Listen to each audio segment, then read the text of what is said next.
Un exploit. C'est ce que vient de réaliser Ellen MacArthur. Il y a 6 mois, cette jeune Anglaise de 24 ans était inconnue du grand public. Aujourd'hui, des centaines de bateaux ont percé le brouillard pour l'accueillir.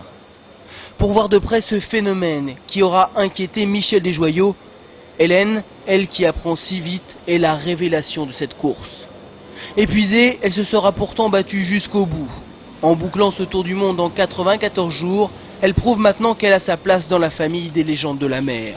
Pour toutes ces raisons, Ellen est devenue la chouchou du public. Sur les pontons, on arbore ses couleurs et son parcours est cité en exemple. C'est parce qu'elle a fait le tour du monde et puis qu'elle est deuxième et qu'elle croyait, elle voulait au moins être dans les 5 premiers alors qu'elle est deuxième. Donc on peut vraiment être fier d'elle. Et pourtant, dans ce Vendée Globe, elle n'aura pas été épargnée. Voile déchirée à plusieurs reprises, et puis ce container qu'elle a heurté lors de sa remontée de l'Atlantique. Dérive et gouvernail brisés, Ellen répare et craque. Je suis si fatiguée. J'ai dépensé tant d'énergie en me battant contre les éléments. Oh mon Dieu, c'est vraiment trop dur.